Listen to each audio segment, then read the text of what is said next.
묵상하면서 은혜를 나눌 하나님의 말씀은 누가복음 18장 1절부터 8절까지 기록된 말씀입니다. 우리 한 목소리로 말씀의 뜻을 생각하시면서 함께 읽겠습니다.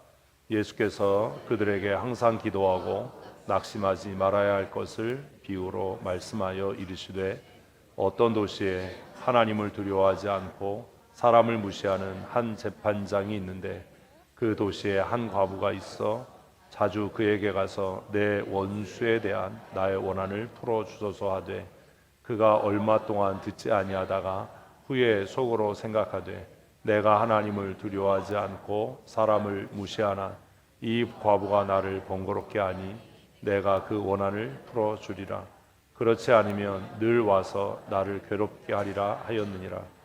주께서 또 이르시되 불의한 재판장이 말한 것을 들으라. 하물며 하나님께서 그 밤낮 부르짖는 택하신 자들의 원한을 풀어주지 아니하시고 그들에게 오래 참으시겠느냐. 내가 너희에게 이르노니 속히 그 원한을 풀어주리라. 그러나 인자가 올 때에 세상에서 믿음을 보겠느냐 하시니라. 아멘. 아멘. 우리는 계속해서 기도가 무엇인지 어떻게 기도해야 되는지 하는 것들을 말씀을 통해 고민하고 또 묵상하고 있습니다. 여러분들에게 한 가지 질문을 하려고 합니다. 여러분의 기도를 방해하는 장애물이 뭐지요? 여러 가지가 있을 수 있잖아요. 가장 기도하지 못하게 하는 그 장애가 무엇이라고 생각하십니까? 오늘 본문에서는 예수님께서 선명하게 그 우리가 기도를 멈추게 하는 그 장애물이 뭐라고 말씀하시죠? 낙심이라고 이야기합니다. 낙심. 그리고 또 오늘 본문 1절을 보면 항상 기도하고 라고 말씀하셔요. 그래서 성도의 가장 큰 의무 중에 하나는 뭐다? 항상 기도하는 것이다 라고 말씀합니다. 우리 옆에 분에게 한번 하십시다. 항상 기도하십시다. 좀 새해에는 항상 기도하는 것뿐만 아니라 교회가 정한 기도하는 모임에 적극적으로 참여하고 함께 기도할 수 있는 그런 믿음의 사람들이 다 되셨으면 좋겠습니다. 항상 기도하면서 우리가 조심해야 될 게 뭐라고요? 낙심하는 겁니다. 왜 낙심하지요? 이런 것들을 좀 생각을 해야 돼요. 이 본문 예전에 한번 말씀 묵상했던 본문입니다. 왜 낙심합니까? 그거를 먼저 질문하고 생각을 해야 이해가 됩니다. 환경 때문일 수 있지요. 또 그 기도가 속히 응답되지 않아서일 수도 있지요. 기도하는데 변화가 없기 때문일 수도 있을 겁니다. 그래서 예수님께서 낙심하지 말아야 하는 이유를 비유로 말씀하신 것이 오늘 본문의 주된 내용입니다. 예수님께서 한 가지 이야기를 들려주셨습니다. 2절 말씀을 읽어보십시다. 이르시되 어떤 도시에 하나님을 두려워하지 않고 사람을 무시하는 한 재판장이 있는데, 어떤 사람이라고요?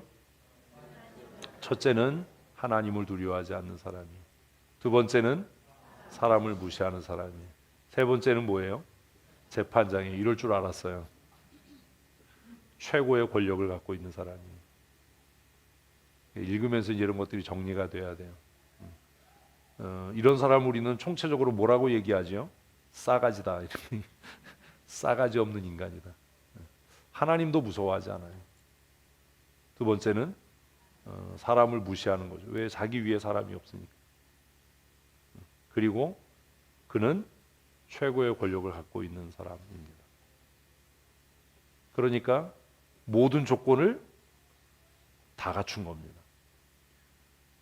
우리가 기도하면서 낙심하는 이유는 이 세 가지 중에 하나만 있어도 낙심을 합니다.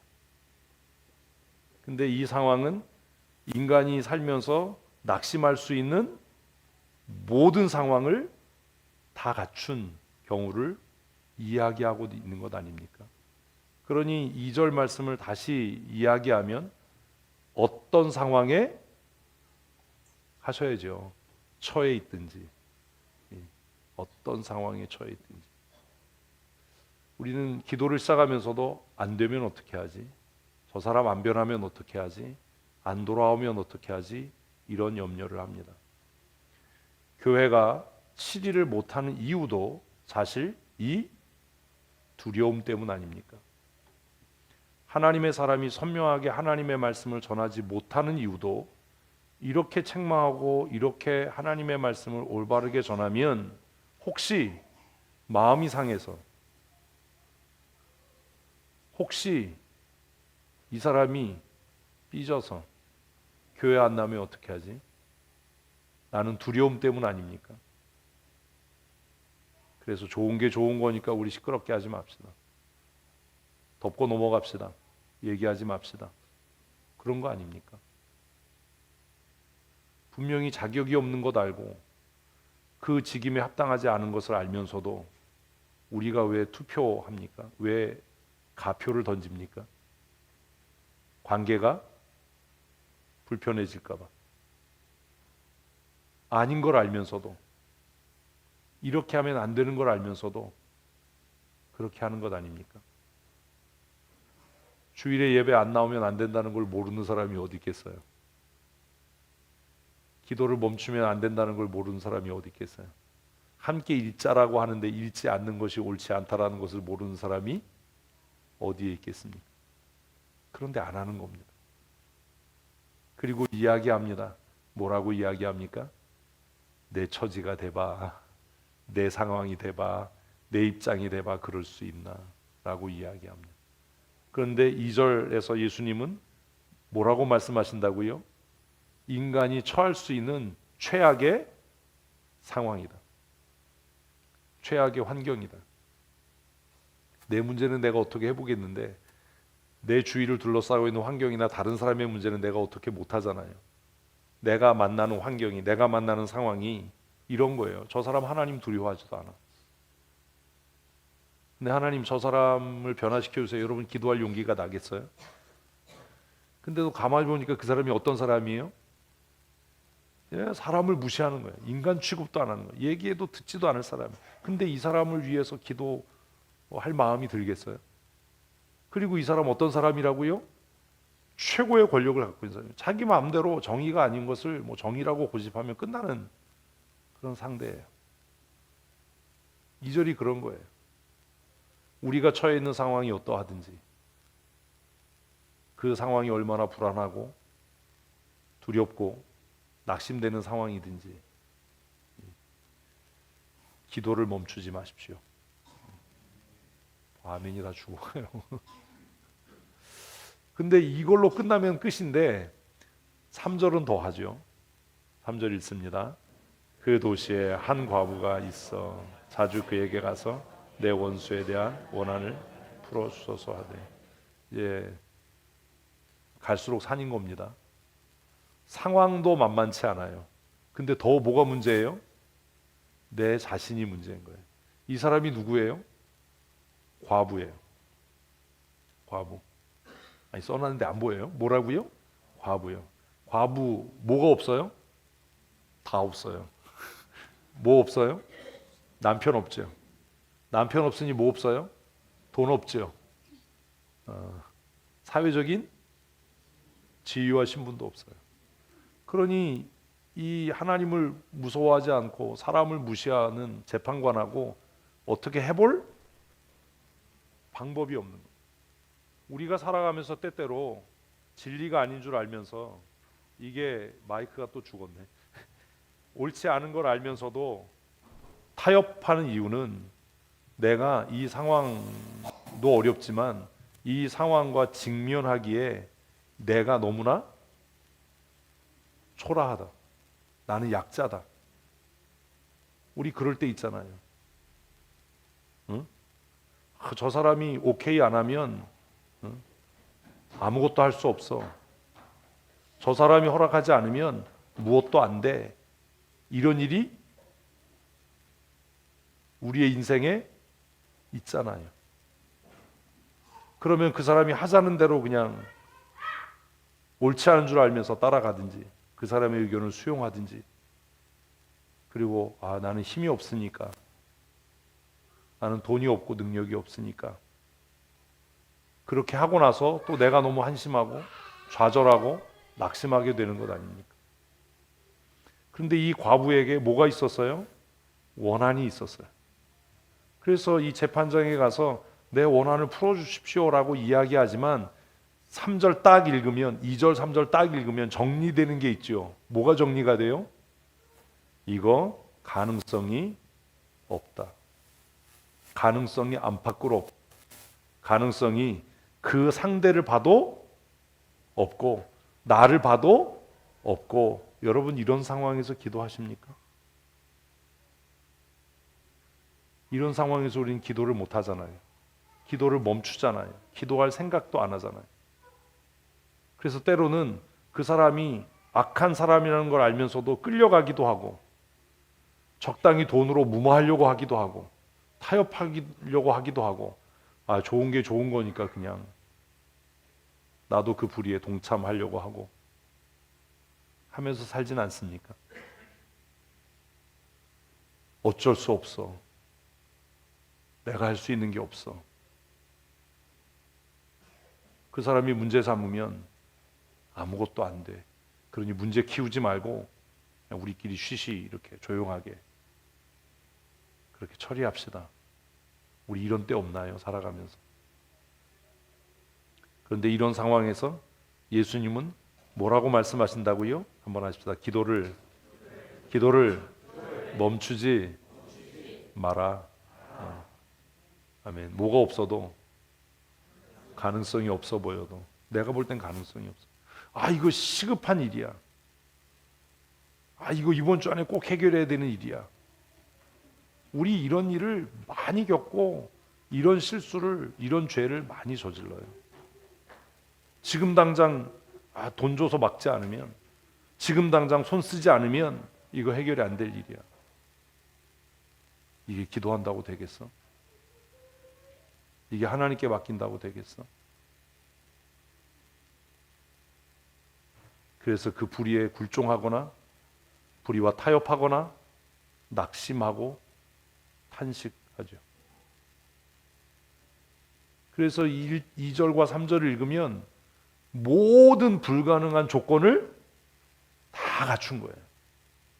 탄식하고 좌절하고 원망해야 될 모든 조건을 다 갖춘 거예요. 그런데 이 여인은 어떻게 했을까요? 여러분은 이런 상황이 되면 어떻게 하시겠습니까?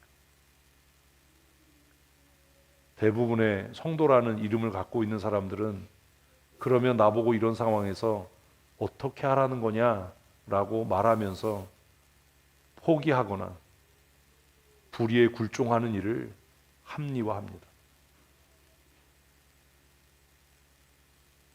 이런 상황에서 우리 기도하면서 기다려 봅시다. 기도하고 하나님께 맡겨봅시다라고 말하는 사람이 드물다는 겁니다. 솔직하게 말하면 거의 없는 겁니다. 심지어 목사, 장로, 집사들도 그렇게 하지 않습니다. 지금 당장 이 문제를 해결해야 하니까.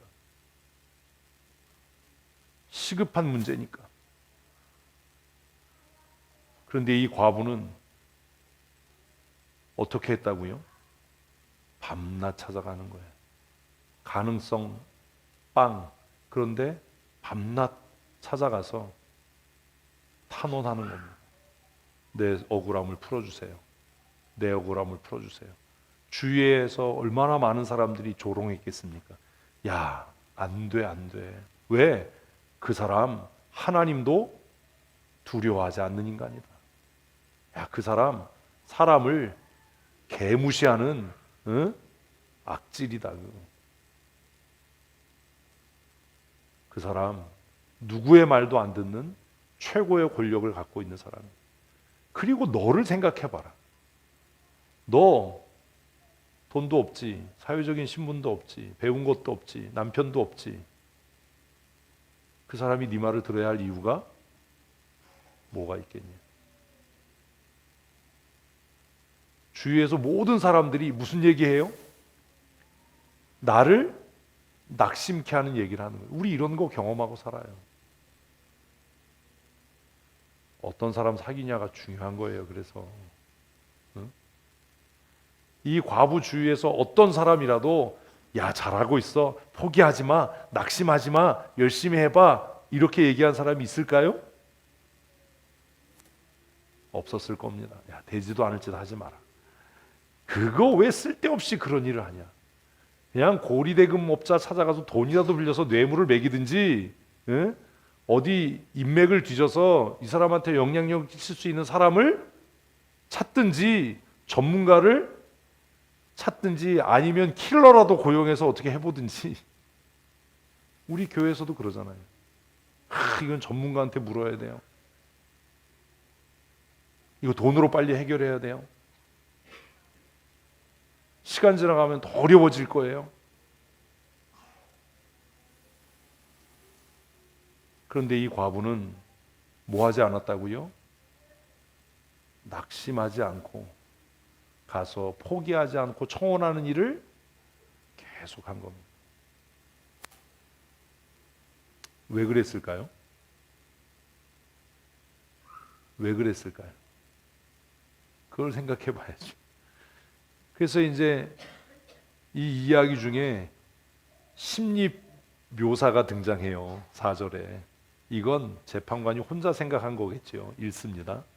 그가 얼마 동안 듣지 아니하다가 후에 속으로 생각하되 내가 하나님을 두려워하지 않고 사람을 무시하나. 한 가지 이제 우리가 깨닫는 게 있어요.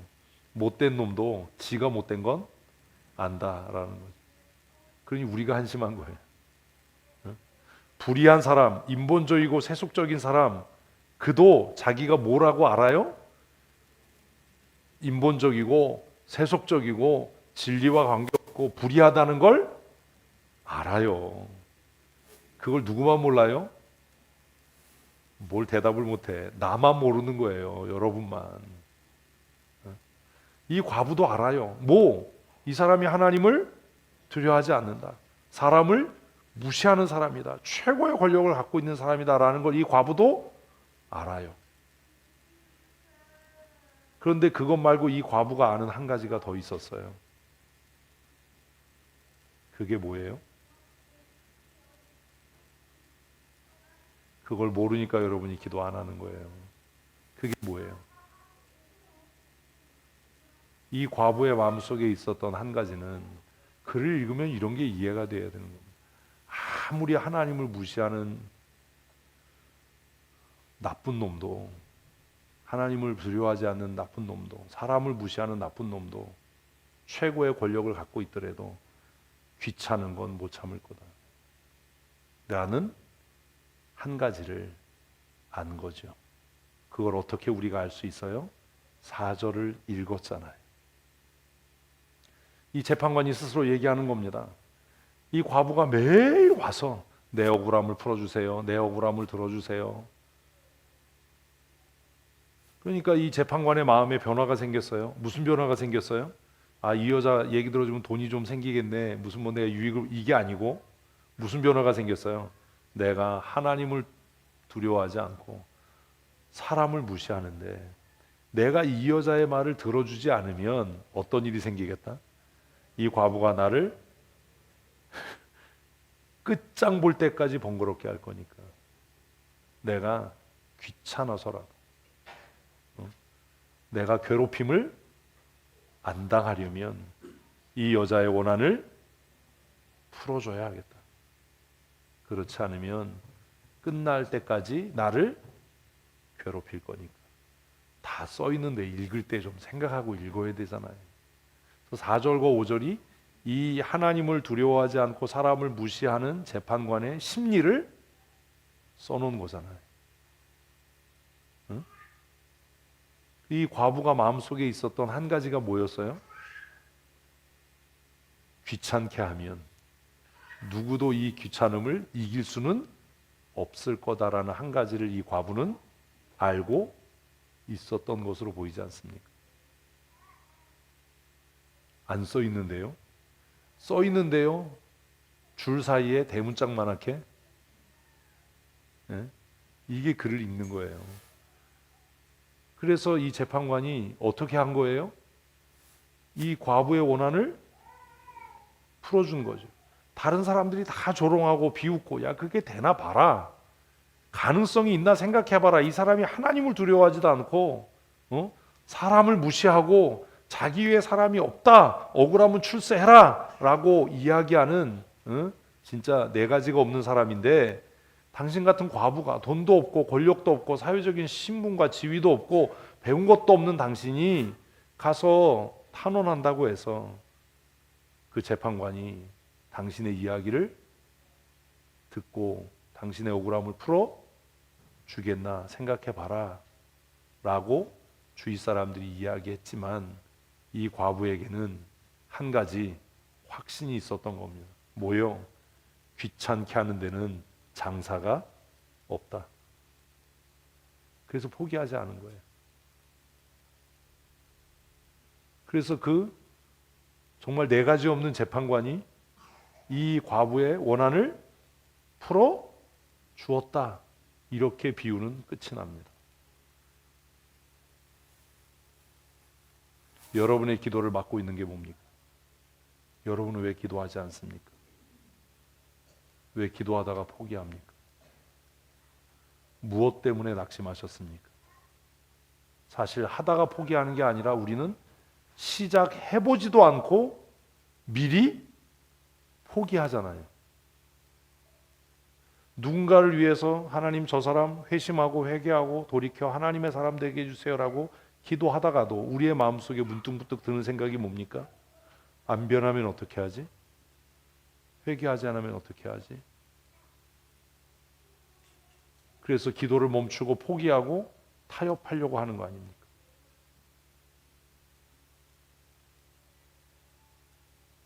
성도들 가운데 신앙생활 제대로 안 하는 사람을 보고 꾸짖고 책망하고 권면하려고 하다가도 마음속에 해보기도 전에 말을 꺼내기도 전에 무슨 생각이 들어서 저 사람 삐져서 교회 안 나오면 어떻게 하지? 라는 그 오만함과 불손함과 악함이 우리의 마음속에 있어서 얘기조차 못하고 적당히 타협하고 괜찮아, 에이, 뭐 다 그러지 뭐 이렇게 하고 있는 건 혹시 아닙니까? 교회에서 왜 7위가 사라졌습니까? 왜 그렇게 됐지요? 답을 못 하시네요.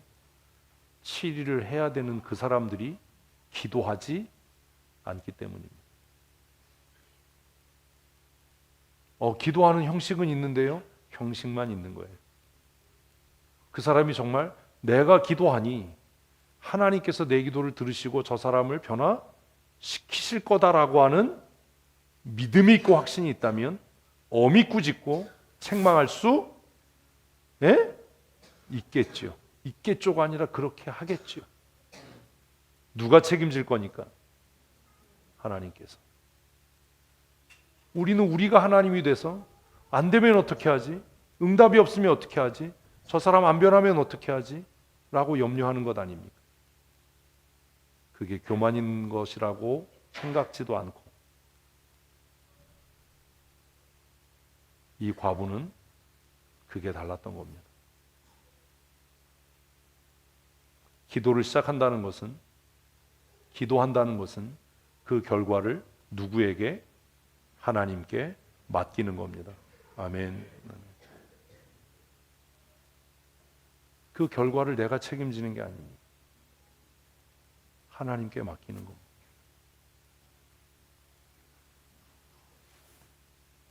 왜 못 맡기죠? 하나님을 믿지 않는 거예요. 기도는 하고 기도하는 척은 하는데 근본적으로 하나님을 믿지 않는 겁니다.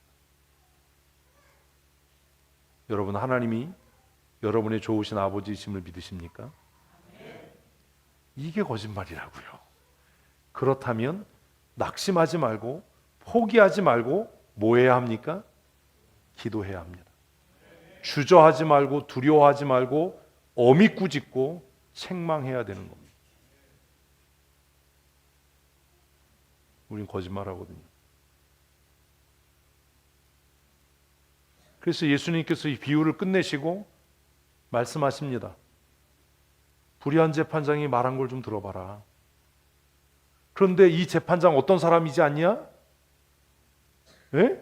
하나님을 두려워하지 않고 사람을 무시하고 최고의 권력, 내가 출세했어, 성공했어, 이렇게 모든 악하고 불의한 것을 다 갖춘 이 재판장도 매일 찾아와서 탄원하는 아무 힘도 없는, 누구도 귀히 여기지 않는 그 과부의 신원의 간구를 귀찮아서라도 들어 준다면 너희들이 하물며 좋으신 아버지라고 고백하는, 나의 하나님이라고 고백하는, 나의 피할 만한 반석이시고 요새라고 고백하는 그 아버지께서 밤낮 부르짖는 택하신 자들의 원한을 풀어주지 않겠냐. 그 기도를 속히 응답하지 않으시겠냐. 그걸 안 믿는다는 건 하나님은 나의 산성이 되시고 요새가 되시고, 그게 다 거짓말이다. 큐티함에서 써놨던 거 그거 다 거짓말이다. 하나님이 정말로 나의 산성이시고 요새시고 나의 좋으신 아버지이심을 믿는다면 내 주위를 둘러싸고 있는 상황이 어떠하든지, 내가 맞서는 사람이 얼마나 악하고 얼마나 나쁜 놈인지 그것과 관계없이, 내가 누구인지와도 관계없이 기도하는 일을 멈추지 말아야 하지 않겠느냐, 이렇게 말씀하시는 것 아닙니까? 내가 누구냐가 뭐가 중요합니까? 그 사람이 얼마나 악한지가 뭐가 중요합니까? 중요한 건 내 기도를 들으시는 하나님이 누구시냐가 중요한 것 아닙니까? 우린 그런 생각을 안 하는 거예요. 그래서 교회 지도자들 모여서 회의를 해도 그러면 그 사람 삐져서 교회 안 나면 어떻게, 이런 정신 넉 빠진 소리를 하는 거예요. 너에게는 하나님이 없는 거야, 그렇게 얘기할 때. 여러분, 하나님의 나라와 구원이 우리가 인간적으로 선의를 베풀고 호의를 베풀어서 얻어지는 겁니까? 그렇게 하면 삐져서 나간다며요. 돈 있는 사람이 교회 나가면 교회가 재정적으로 어려워진다면서요.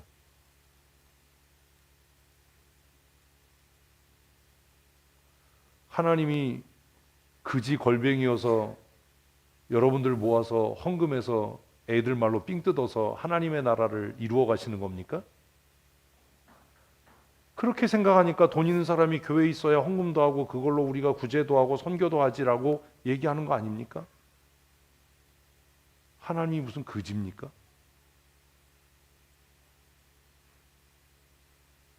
그런 사람이라도 붙잡아 놓아야 교회가 부흥하고 성장하지, 진짜 그게 하나님 나라입니까?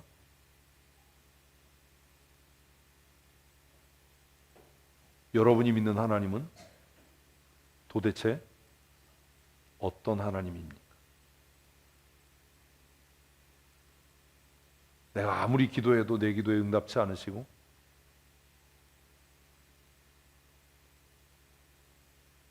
악한 사람의 마음을 돌이켜 회개하게 할 수 없는 그런 하나님이십니까?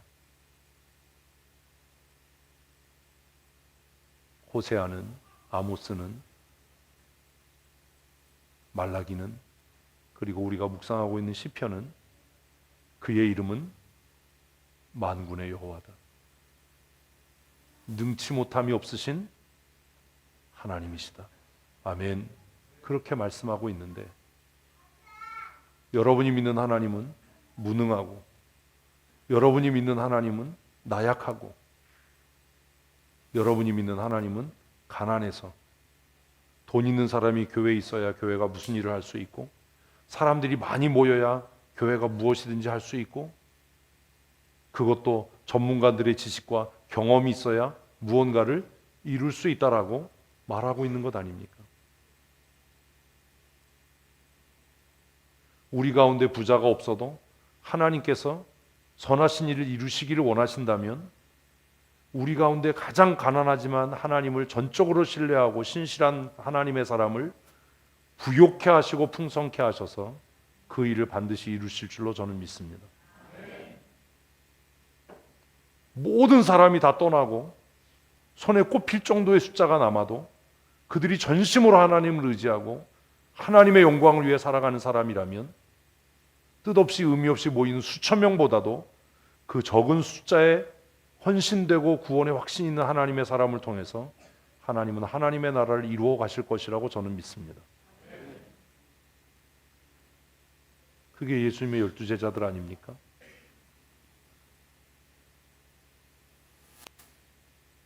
도대체 우리가 믿는 하나님은 누구냐라는 거.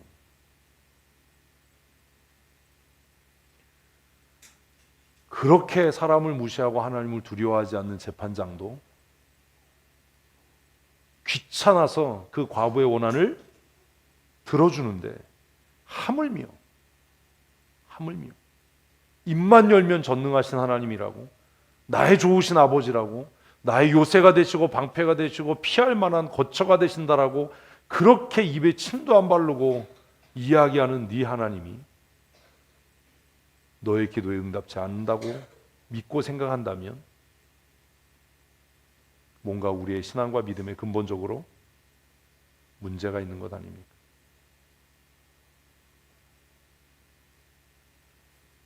그래서 예수님께서 이 비유를 마치시면서 8절에 뭐라고 약속하신다고요? 속히 그 원한을 풀어 주시리라. 믿으십니까? 근데 이거 안 믿잖아요. 왜 안 믿냐면 속히 안 되던데요.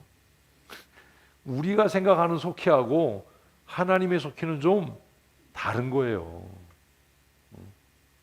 믿으셔야 돼요. 우리가 기도하면 하나님께서 하나님의 가장 선하신 때에 속히 응답하실 겁니다. 그래서 제가 늘 얘기하는 겁니다. 서두르지 마세요.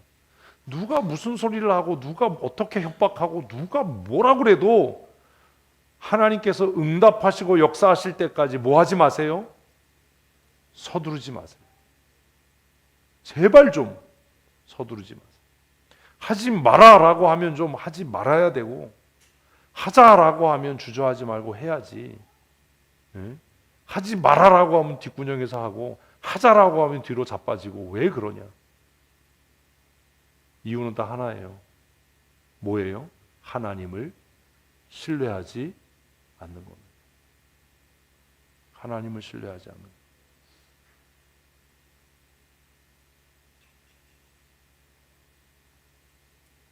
아모스에서, 말라기에서 하나님께서 너희가 나를 영화롭게 하지 않아도 내 이름이 이방의 열방 중에 높임을 받을 거다.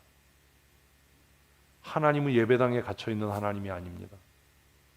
악독한 업자를 통해서도, 진짜 앞뒤가 꽉꽉 막힌 어디에 근무하는 사람들, 이거 얘기하면 또 욕먹을까 봐, 그들을 통해서도 하나님은 역사하십니다. 저는 그렇게 믿습니다.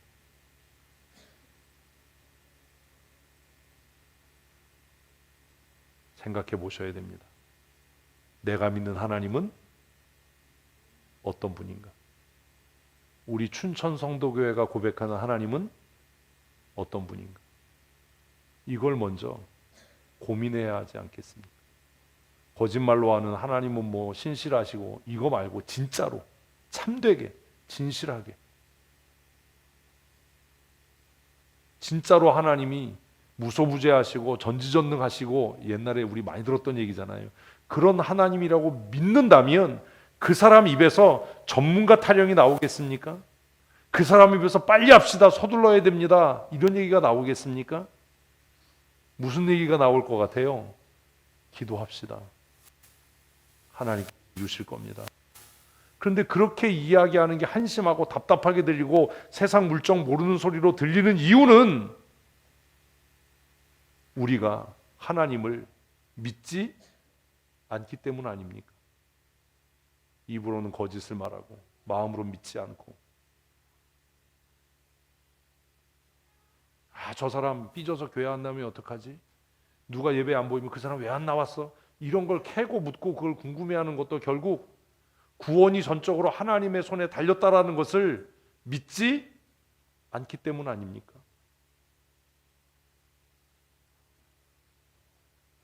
구원이 우리의 호의, 인간적인 친밀함에 의해서 결정됩니까? 아니잖아요. 구원은 전적으로 하나님의 은혜인 걸 믿으시지요? 근데 그렇게 왜 행동을 안 하십니까? 우리의 생명이 하나님의 주권에 달려 있음을 믿으십니까? 아멘인데 왜 그렇게 행동을 안 하십니까? 두려워하지 마라. 죽고 사는 것이 하나님의 손에 달렸다. 왜 그렇게 얘기 못 합니까? 그래야 되잖아요. 하나님은 우리가 기도를 시작할 때부터 우리의 기도에 응답하시는 좋으신 아버지이십니다. 여러분 그거 믿어야 됩니다. 그래서 뭐 하지 말아야 돼요? 낙심하지 말아야 돼요. 그런데요, 이 스토리에 반전이 있어요. 고양이가 지금 뭐 하고 있는 거예요? 놀랬잖아요. 입 벌린 거 안 보이세요? 와! 뭘 넣을까 그러다가 조는 사람을 위한 서비스예요. 뭐가 있다고요? 이 이야기에 반전이 있어요. 우리는 그렇게 얘기합니다. 상대편 때문에 낙심합니다. 내 자신의 무능함 때문에 낙심합니다. 내가 처해 있는 상황 때문에 낙심합니다.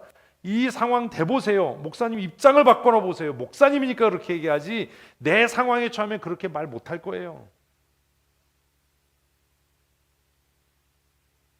그렇지 않다니까요. 반전이 뭐예요? 뭐야 7절 다음에 8절이니까 8절이겠지. 참나.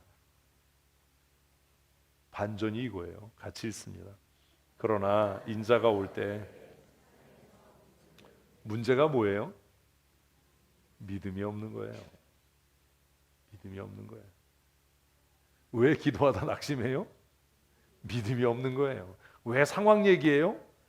믿음이 없는 거예요. 왜 나 자신을 들여다봐요?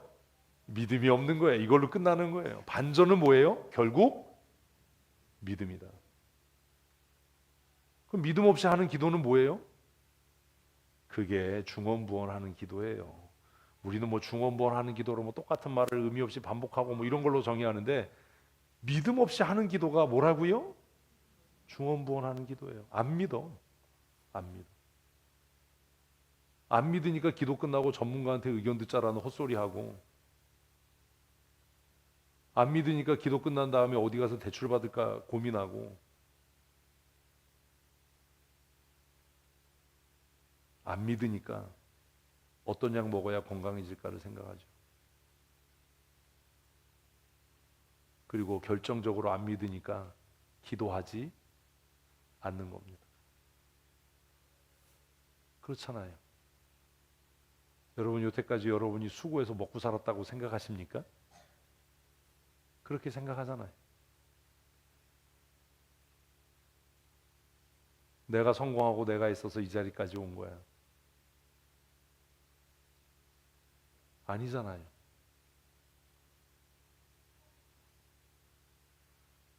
그래서 말라기 1장에서 얘기했잖아요. 내가 너희를 사랑했기 때문이다. 내가 에서는 버리고 야곱을 사랑하는 것이 야곱이 탁월하고 훌륭해서가 아니다. 수백 번 찬양했잖아요. 나의 나된 것이 오로지 주의 은혜다. 근데 그게 거짓말이라는 겁니다. 나의 나된 것이 주의 은혜인 것을 믿으면 이제까지도 내가 주의 은혜로 살았으니 지금과 앞으로도 주의 은혜로 살 줄 믿어야지요. 왜 고민하고 낙심합니까? 뭐가 두렵다는 겁니까? 왜 근심합니까? 지금까지 살아오는 것이 하나님의 은혜였다는 걸 믿으면 지금과 앞으로도 하나님의 은혜로 살 줄 믿으십시오. 이게 아멘으로 끝날 게 아니라 그걸 믿으면 지금을 즐기면서 살 수 있는 겁니다. 지금을 즐기면서 살아야죠. 왜요? 지금이 내 인생의 가장 복된 시간일 테니까. 실직을 했어도, 몸이 아파도, 내가 그토록 원하는 것을 상실했어도 이제까지 살게 하신 분이 하나님이었고 하나님의 은혜인 것을 내가 믿어서 지금도 그리고 내 미래도 하나님의 은혜로 살 것을 믿기 때문에 지금의 상황에서 뭐 할 수 있다고요? 기쁘고 즐거울 수 있어요. 그리고 그 지금의 상황에서 기쁘고 즐거움이라고 하는 것은 방탕함과 타락함과 게으름과 나태함과 무능함이 아니라 지금 하나님이 주신 지금이라고 하는 그때에 뭐 하는 것? 최선을 다하는 것 아닙니까? 염려하지 마십시오. 아깝잖아요, 시간이. 염려하면 즐거워지던가요? 염려하면 막 기쁨이 넘치나요? 아니잖아요. 염려하지 말고 하나님을 믿고 기도함으로 오늘을 기쁘고 즐겁게 사십시다. 염려하고 살아도요 그리 길지 않아요. 근데 이렇게 얘기하면 또 우리 박기순 박명수 권사님이 길어 안 죽잖아. 90도 안 되신 양반들이 그리 길지 않아요. 제가 요즘에 생각을 해봤어요. 짜증내고 불편하게 살아도 앞으로 10년이다. 응? 그렇잖아요. 짜증내고 힘들게 불편하게 목회를 해도 앞으로 10년이다. 70 된 다음에 더 하겠다고 한다고 여러분들이 저를 뭐 받아주겠냐고요. 목사님 왜 안 그만두세요 이러지. 지금은 10년 남았으니까 그런 거고. 응? 그러겠죠. 제가 우리 집사님들하고 같이 라이딩하고 여행 가고 할 수 있는 것도 이제 고작 10년인 거예요. 음식을 먹어서 맛있다라고 느낄 수 있는 것도 고작 10년인 거죠. 그 짧은 인생을 그 헛되게 염려와 근심 속에 산다면 내 인생이 얼마나 초라할까. 그러니 염려와 근심이 생기면 뭐하고? 예? 응답하실 때까지 기도하고 그리고 지금과 미래를 하나님께 맡기고 오늘을 어떻게 사는? 즐기며 사는. 예배를 즐기실 수 있어야 돼요. 그래 행복한 인생을 살지 않겠습니까? 기도를 놀이처럼 즐길 수 있어야 돼요. 예배가 즐겁지 않고 기도가 즐겁지 않은 사람은 끝난 거예요. 교회 오는 게 지옥일 거 아니야. 그 사람이 어떻게 하나님 나라를 가겠어요? 거기가 지옥 본부인데. 네? 그런 일은 없습니다. 사랑하는 성도 여러분, 이제 다음 주 한 주 남았습니다. 올해가 예배를 즐기는 성도 되십시다. 찬송을 즐기고 기도를 즐기고 우리의 상황이 얼마나 암울하고 암담하고 답답하다 하더라도 기도했으니 하나님께서 책임지실 거다. 속히 응답하실 거다. 믿고 그 슬픔의 시간을, 그 고난의 시간을, 그 낙심의 시간을 즐기십시오. 저도 낙심될 때가 참 많습니다. 우울해질 때가 참 많습니다. 고민될 때가 참 많습니다. 때로는 악몽에 시달릴 때도 있습니다. 오늘 아침에도 정말 이상한 꿈 꾸다가 깼어요. 눈이 너무 일찍 떠져가지고 이러면 주일이 피곤하니까 조금 더 자야지 그러고 누웠는데 진짜 막 그 아주 그냥 희한하고 아주 그런 꿈을 꾸고 깼어요. 저도 때로 낙심합니다. 좌절합니다. 우울해지기도 합니다. 슬퍼지기도 합니다. 혼자 버려진 것 같기도 하고 다른 사람이 다 나에게 등 돌린 것 같기도 하고 너무 혼자 억울한 것 같기도 하고 이걸 누구한테 얘기할 것도 아니고 이거 얘기하면 교회 시끄러워지는데 뭐 이래서 정말 고민될 때도 있습니다. 약속하십시다. 고민은 하루만 합시다. 안 할 수는 없잖아요.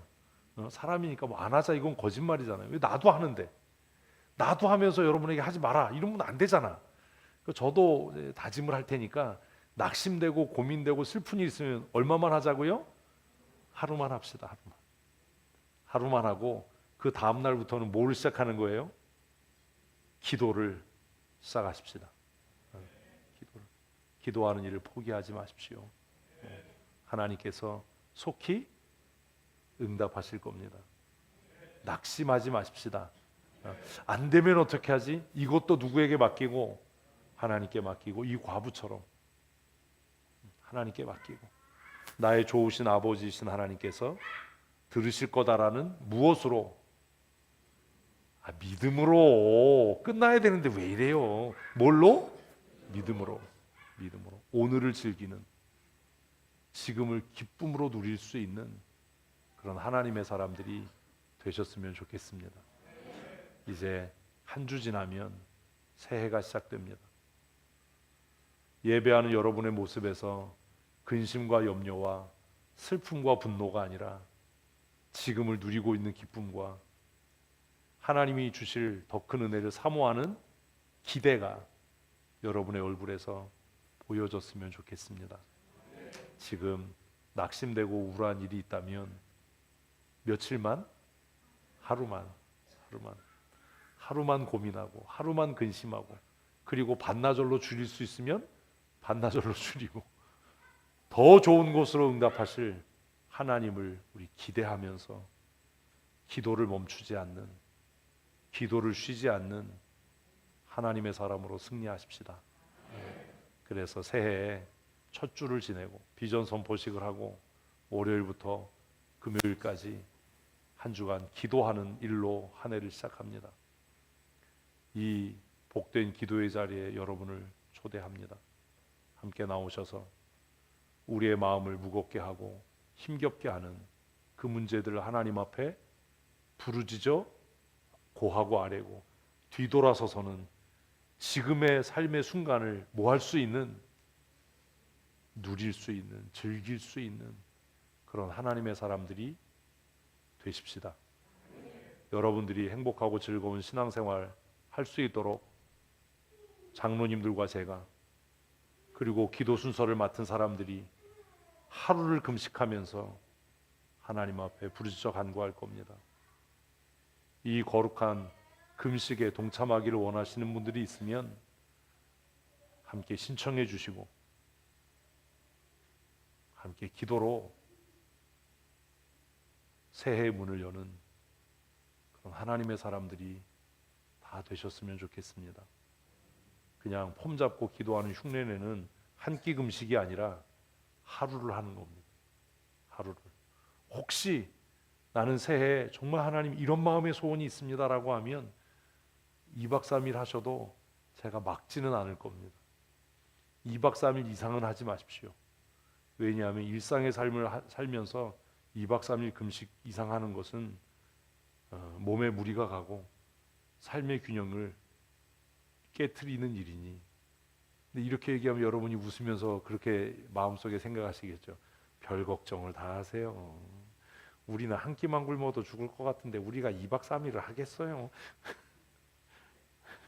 이렇게 생각하실지도 모르지만 새해에 우리 금식을 선포하고 교회 지도자들만 하는 겁니다. 장로님들과 제가 함께 금식하면서 우리 기도로 하나님 앞에 우리의 염려를 맡깁니다 라는 다짐으로 새해를 시작하려고 합니다.